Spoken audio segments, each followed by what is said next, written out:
विवाह उपरांत जीवन साथी को छोड़ने के लिए 2 शब्दों का प्रयोग किया जाता है।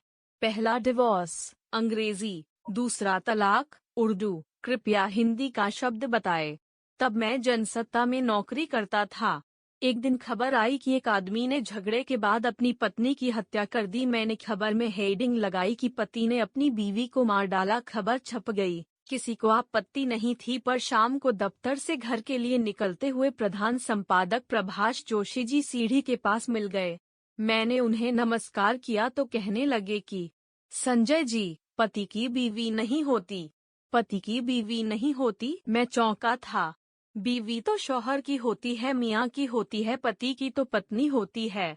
खैर, आज मैं भाषा की कक्षा लगाने नहीं आया। आज मैं रिश्तों के एक अलग अध्याय को जीने के लिए आपके पास आया हूँ, लेकिन इसके लिए आपको मेरे साथ निधि के पास चलना होगा। निधि मेरी दोस्त है। कल उसने मुझे फोन करके अपने घर बुलाया था। फोन पर उसकी आवाज से मेरे मन में खटका हो चुका था कि कुछ न कुछ गड़बड़ है। मैं शाम को उसके घर पहुंचा। उसने चाय बनाई और मुझसे बात करने लगी। उसने उसे तलाक देने का फैसला कर लिया है। मैंने पूछा कि नितिन कहाँ है, तो उसने कहा कि अभी कहीं गए हैं, बता कर नहीं गए उसने कहा। तो मैंने उससे कहा कि तुम नितिन को फोन करो और घर बुलाओ, कहो कि संजय सिन्हा आए हैं।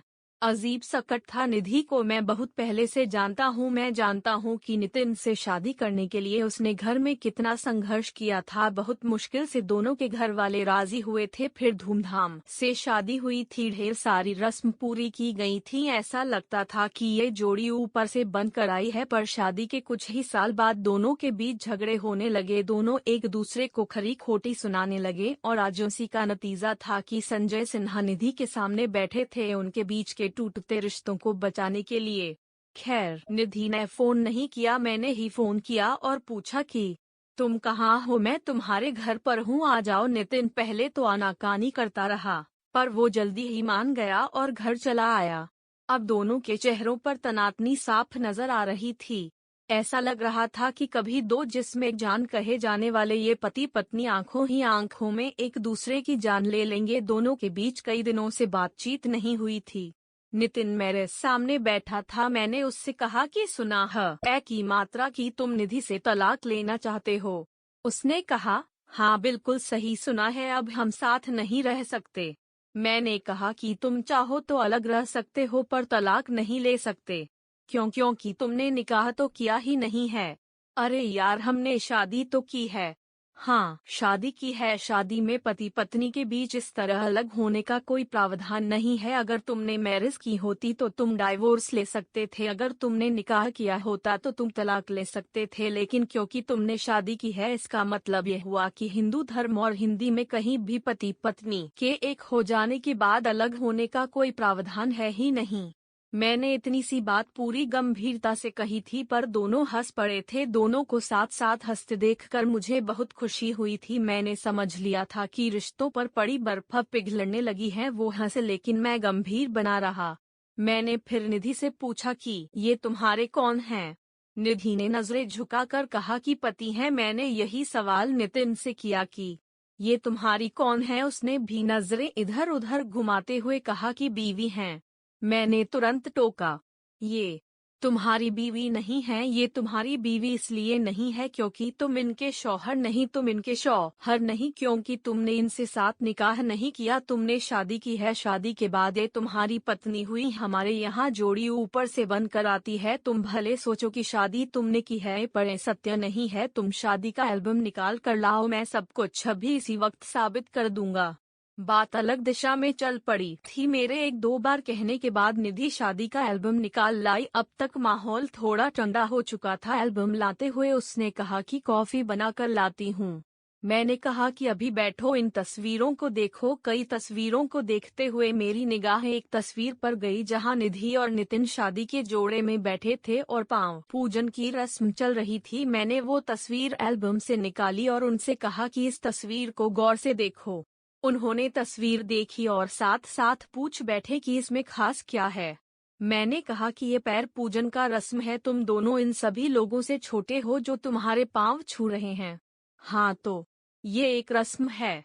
ऐसी रस्म संसार के किसी धर्म में नहीं होती जहाँ छोटों के पांव बड़े छूते हों, लेकिन हमारे यहाँ शादी को ईश्वरीय विधान माना गया है। इसलिए ऐसा माना जाता है कि शादी के दिन पति पत्नी दोनों विष्णु और लक्ष्मी के रूप हो जाते हैं, दोनों के भीतर ईश्वर का निवास हो जाता है। अब तुम दोनों खुद सोचो कि क्या हजारों लाखों साल से विष्णु और लक्ष्मी कभी अलग हुए हैं, दोनों के बीच कभी झिकझिक हुई भी हो तो क्या कभी तुम सोच सकते हो कि दोनों अलग हो जाएंगे? नहीं होंगे। हमारे यहाँ इस रिश्ते में ये प्रावधान है ही नहीं। तलाक शब्द हमारा नहीं है, डाइवोर्स शब्द भी हमारा नहीं है। यही दोनों से मैंने ये भी पूछा कि बताओ कि हिंदी में तलाक को क्या कहते हैं। दोनों मेरी ओर देखने लगे, उनके पास कोई जवाब था ही नहीं। फिर मैंने ही कहा कि दरअसल हिंदी में तलाक का कोई विकल्प ही नहीं है। हमारे यहाँ तो ऐसा माना जाता है कि एक बार एक हो गए तो कई जन्मों के लिए एक हो गए, तो प्लीज जो हो ही नहीं सकता उसे करने का बड़ी ई की मात्रा कोशिश भी मत करो, या फिर पहले एक दूसरे से निकाह कर लो फिर तलाक ले लेना।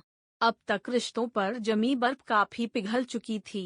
निधि चुपचाप मेरी बातें सुन रही थी। फिर उसने कहा कि भैया मैं कॉफी लेकर आती हूँ। वो कॉफी लाने गई। मैंने नितिन से बातें शुरू कर दी। बहुत जल्दी पता चल गया कि बहुत ही छोटी छोटी बातें हैं, बहुत ही छोटी छोटी इच्छाएं हैं जिनकी वजह से झगड़े हो रहे हैं। खैर कॉफी आई, मैंने एक चम्मच चीनी अपने कप में डाली। नितिन के कप में चीनी डाल ही रहा था कि निधि ने रोक लिया। भैया इन्हें शुगर है, चीनी नहीं लेंगे।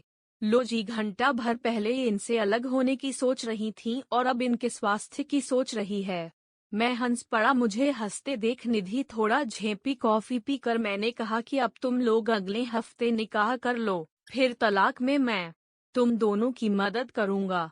शायद अब दोनों समझ चुके थे, हिंदी एक भाषा ही नहीं संस्कृति है। इसी तरह हिंदू भी धर्म नहीं सभ्यता है। उपरोक्त लेख मुझे बहुत ही अच्छा लगा, जो सनातन धर्म और संस्कृति से जुड़ा है। आप सभी से निवेदन है कि समय निकाल कर इसे पढ़ें और आगे शेयर जरूर करें।